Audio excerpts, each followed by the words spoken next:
Bismillahirrahmanirrahim. Assalamualaikum warahmatullahi wabarakatuh. Alhamdulillah, wassalatu wassalamu ala rasulillah, nabiyyina wa sayyidina Muhammad ibn Abdullah, wa ala alihi wa sahbihi wa man walah, wa ba'd.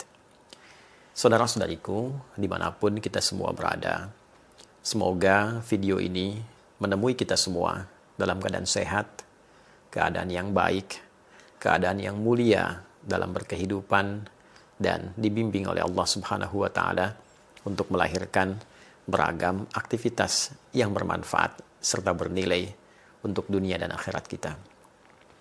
Saudara-saudariku, tidak mudah untuk dapat berkontribusi, menyampaikan catatan, pendapat, dan masukan, khususnya terkait dengan situasi, kondisi kehidupan bermasyarakat, berbangsa, bernegara yang kita rasakan hingga detik ini.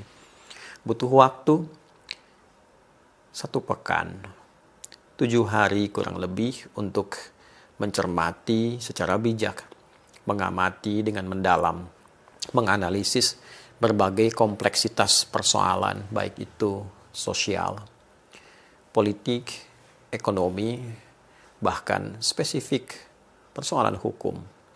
Tentunya beragam sudut pandang telah ditampilkan dari sudut pandang analis, tokoh, pengamat di berbagai bidang yang saya memiliki keyakinan insya Allah seluruhnya memiliki harapan yang baik untuk stabilitas bangsa ini, segala hal yang bisa membangun kecerahan berkehidupan, dan tentunya menampilkan semangat berkemajuan di segala aspek kehidupan berbangsa, bermasyarakat, dan bernegara.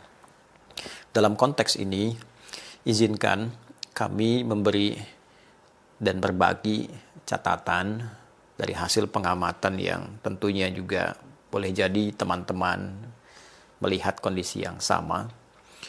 Dalam sudut pandang kami yang pertama, tentunya dalam kondisi seperti ini, kita diuji.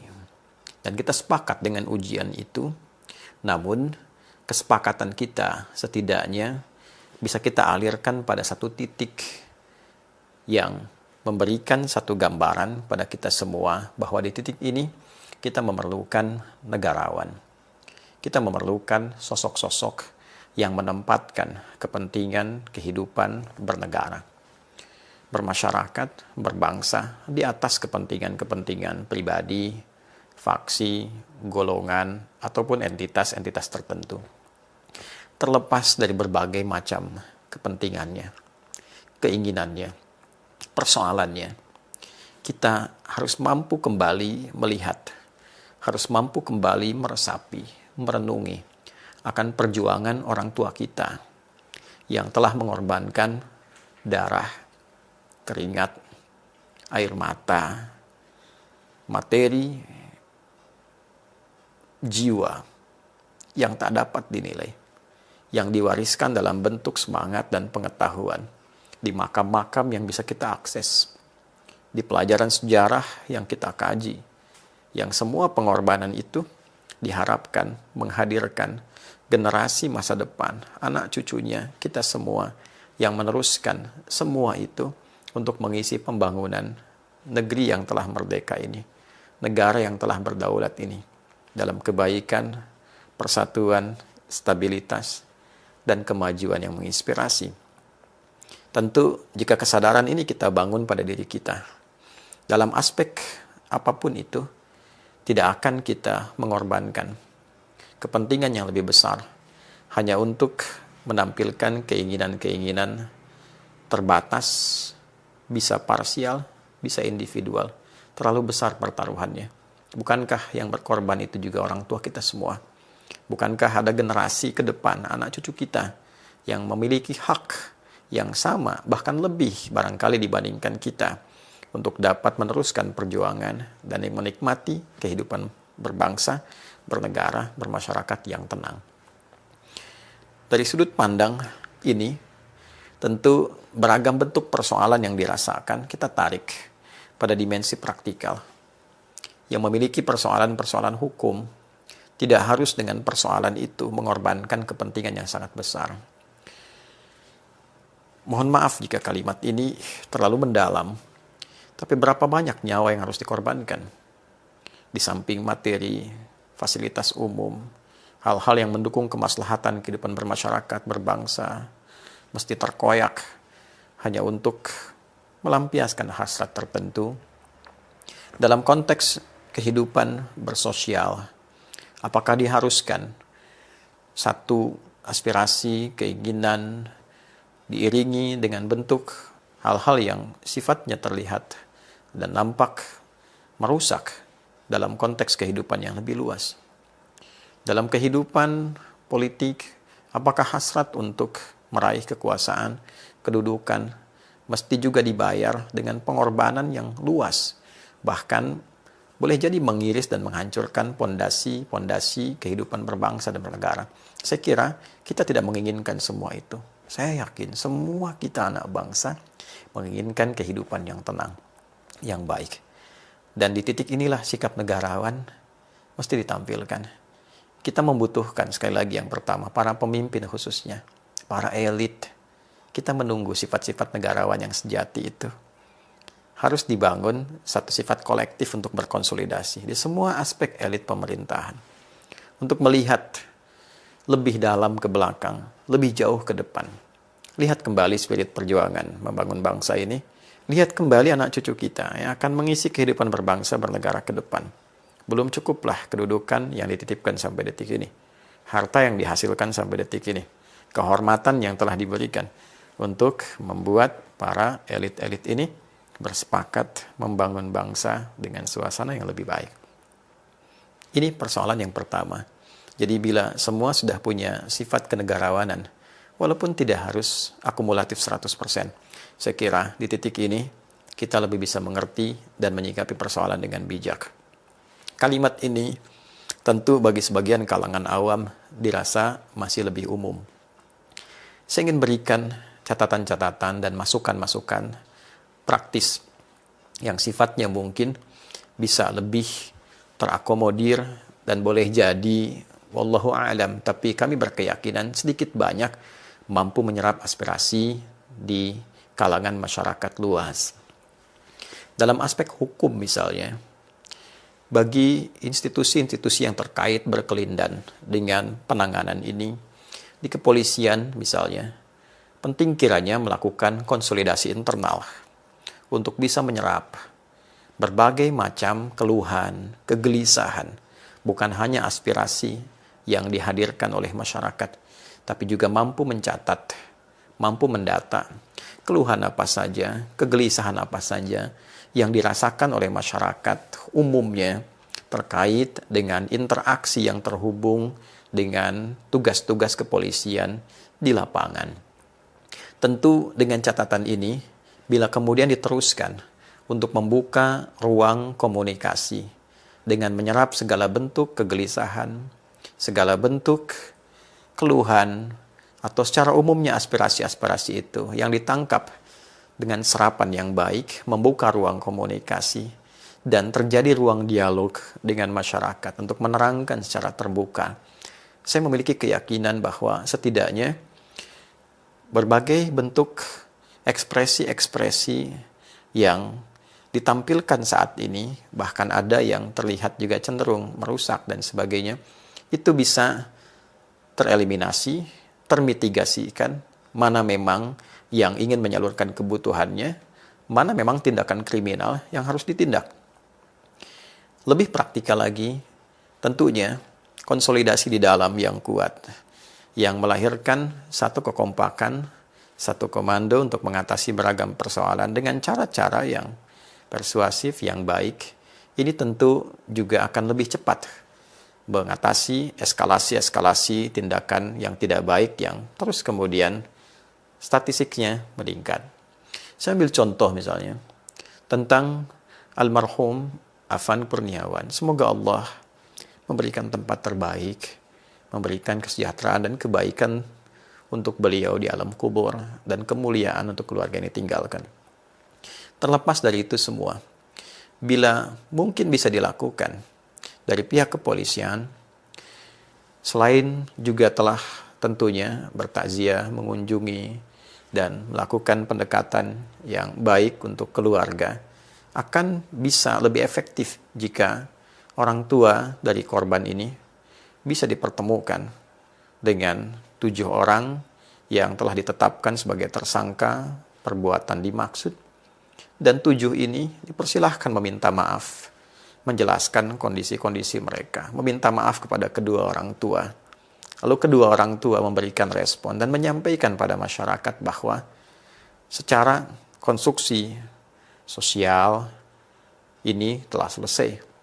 Tinggal proses pidananya secara hukum yang berlaku, silahkan diteruskan oleh kepolisian.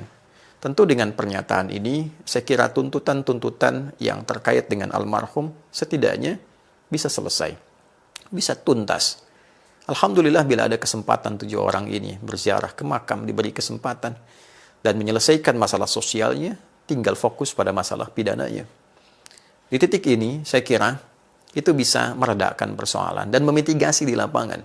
Jika ada kemudian suara-suara kembali meneriakan hal dengan persoalan yang telah tuntas ini, maka proses mitigasi itu bisa mudah dilakukan. Dan dengan mitigasi ini, klasifikasi pun ada ruangnya. Oh, ini yang menyalurkan aspirasi, ini yang memprovokasi, oh ini yang berbuat tindakan kriminal sehingga penanggulangannya bisa dilakukan dengan lebih efektif. Ada konstruksi lain yang mungkin banyak diberikan masukan oleh masyarakat, tapi dalam ruang yang berbeda, tentunya itu yang bisa didialogkan untuk kemaslahatan ke depan. Sisi lain, dalam konteks ini, tentu masalah politik juga tidak lepas dari sorotan, terutama konstruksi politik kita yang memang memerlukan banyak catatan, banyak kajian, penyelarasan, dan banyak masukan untuk perbaikan-perbaikan ke depan. Dalam konteks ini yang menjadi sorotan khususnya dalam ruang legislasi, di legislatif. Pun demikian di eksekutif dalam konteks yang berbeda. Sorotan terkait dengan legislatif, saya kira beragam bentuk masukan telah ditampilkan. Tapi pada intinya, masyarakat belum menemukan satu ruang komunikasi yang efektif dari rakyat ingin menyalurkan masukan kepada wakilnya. Dan ditemukan satu jarak yang sangat jauh dari gerbang sampai ruangan. Belum sampai ruangan pun di dalamnya beragam bentuk testimoni yang ditampilkan oleh wakil rakyat itu sendiri, yang menyampaikan bahwa dinginnya AC, kursi yang empuk, kadang-kadang membawa suasana kantuk yang dalam. Bisa digambarkan dengan jarak yang demikian jauh itu, bagaimana suara-suara masyarakat, rakyat yang mewakilkan kepentingannya, bukan kedaulatannya. Karena kedaulatan tentu tidak bisa diwakilkan pada siapapun dari setiap warga negara Indonesia ini. Tapi kepentingan yang harus diserap sebagai aspirasi ini terasa jauh untuk didengar, terasa sulit untuk disimak. Maka ada baiknya, saya kira, desain bentuk bangunan yang dulu disiapkan untuk Ganevo oleh Bung Karno itu, yang memberikan makna keterbukaan, serapan aspirasi, kemudian harapan-harapan yang menghijau, sesuatu yang baru untuk kebaikan bangsa yang menyatu, akan lebih baik bila diusulkan secara praktis, dibukanya ruang komunikasi. 1 bulan 1 kali, dari daftar masyarakat yang alih-alih menuliskan dengan demonstrasi untuk izin, lebih baik dibuka pagar itu, didaftar dalam sebulan berapa yang ingin menyalurkan komunikasi dari aspirasi mereka, diberikan jadwal yang tetap untuk ditemui, diberikan rekaman yang bagus, dipublikasikan hasilnya, diupdate progresnya. Saya kira itu akan lebih efektif. Para rakyat yang mewakilkan aspirasinya, kemudian disampaikan dengan jadwal yang terukur, diterima dengan baik. Masyarakat tidak harus membawa sesuatu yang membahayakan, apalagi membawa alat-alat yang dapat merusak. Pintu dibuka, ruang diberikan, didengar aspirasi. Ini akan lebih efektif dibandingkan mungkin ada dana taktis yang harus datang ke masyarakat, menyerap aspirasi, berikan kesempatan mereka untuk datang, yang memberikan kontribusi langsung berupa pemikiran, aspirasi, atau keluhan yang memang selayaknya untuk didengar. Itu akan lebih efektif.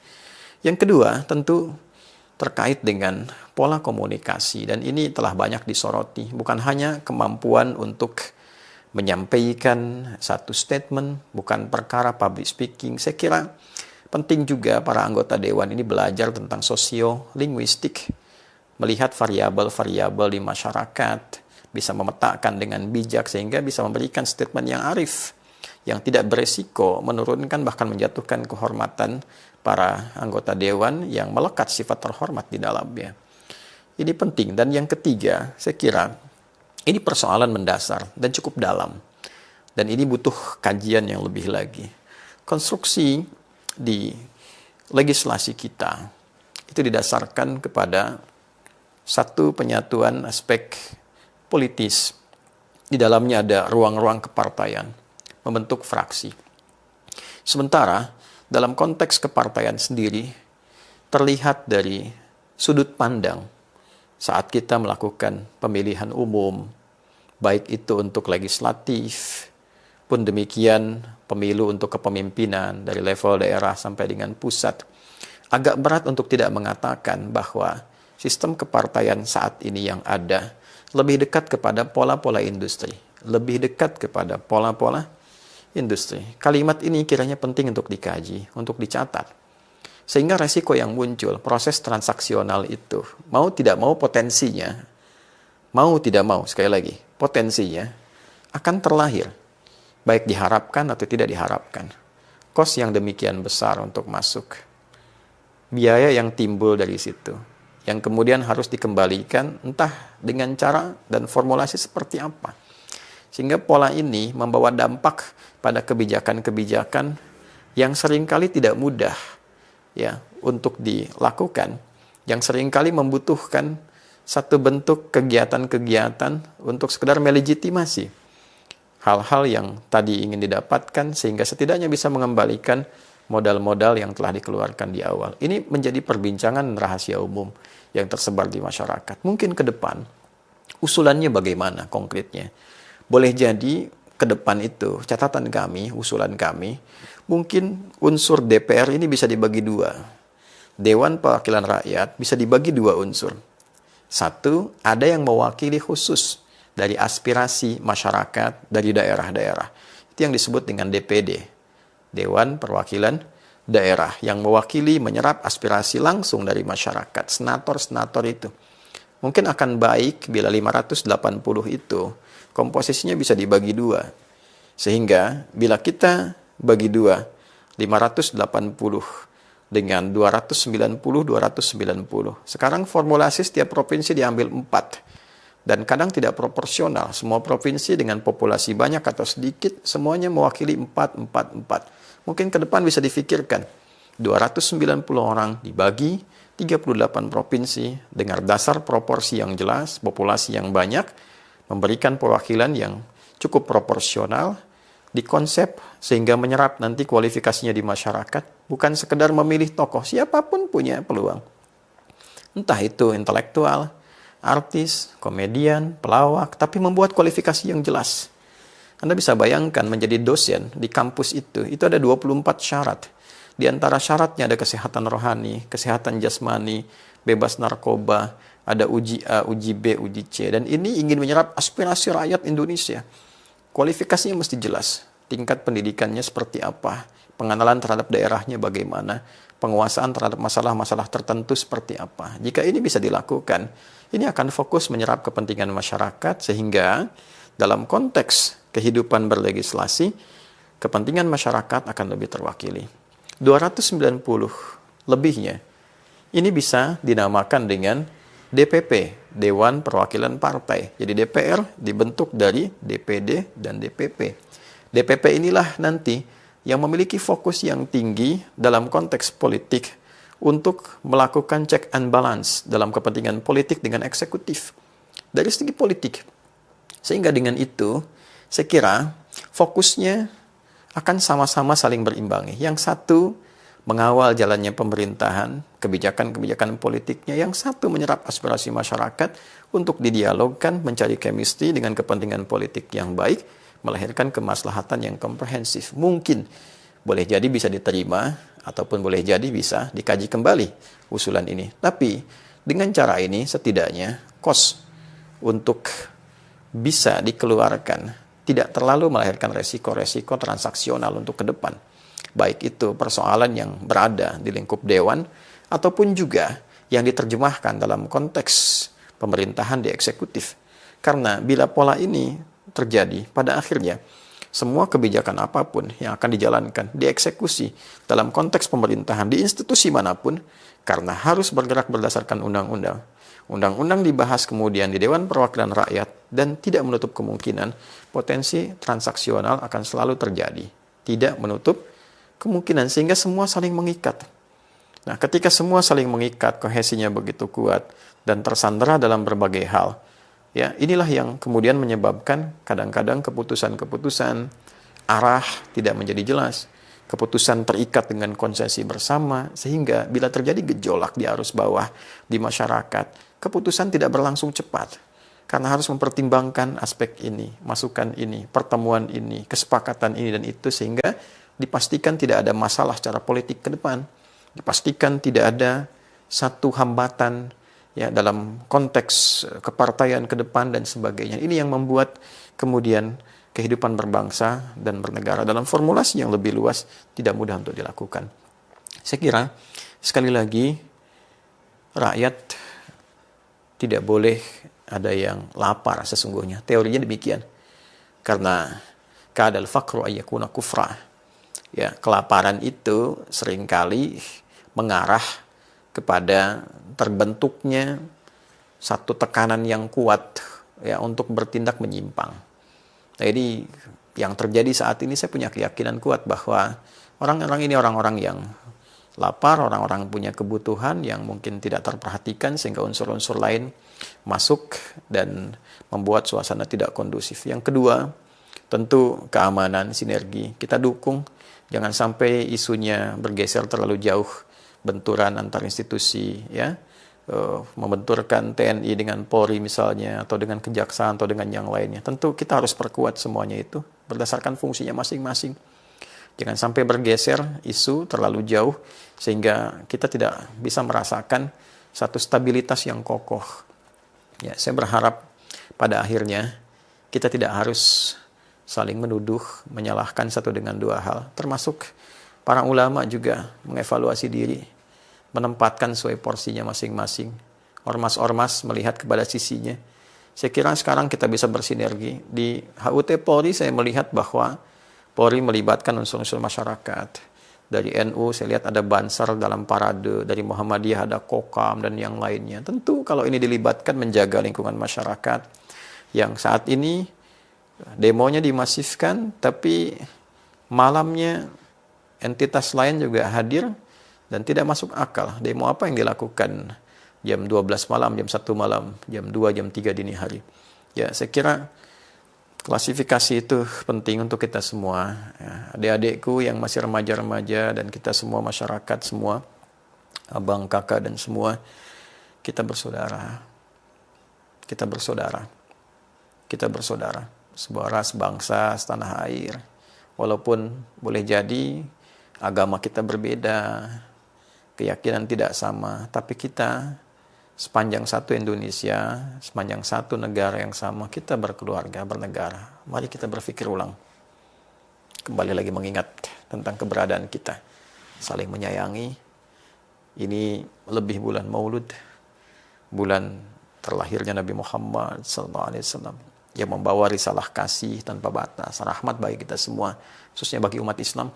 Ayo kita merefleksikan keteladanan dari Nabi Sallallahu Alaihi Wasallam untuk selalu memperbaiki diri dan pahami apa yang saya berikan catatan dengan utuh supaya tidak dipotong-potong, ya potongan-potongan itu menyebar lagi, diolah kembali jadi hal yang tidak baik dan itu sesuatu yang sangat tidak diinginkan. Sekali lagi, tentu setiap masukan akan ada kekurangan. Dalam kekurangan akan ada sosok lain yang memperbaiki itu semua. Ya, kita doakan semua sehat, semua baik-baik. Semoga kita dilindungi Allah Subhanahu wa taala. Rabbana taqabbal minna innaka antas samiul alim. Wa tub 'alaina innaka antat tawwabur rahim. Allahumma aslih ahwalana ma yuqarribuna ilaika warzuqna ya Allah as-salam was-salama والطمأنينة والسكينة في حياتنا الاجتماعية، واحفظ بلادنا أندونيسيا واجعلها بلدة طيبة وأنت ترضاها. وفقنا يا الله، وفقنا لنتحد يا الله، نتحد برضاك وحبك وجنبنا من التفرقة. وصلى الله على سيدنا محمد وعلى آله وصحبه أجمعين، وآخر دعوانا الحمد لله رب العالمين. السلام عليكم ورحمة الله.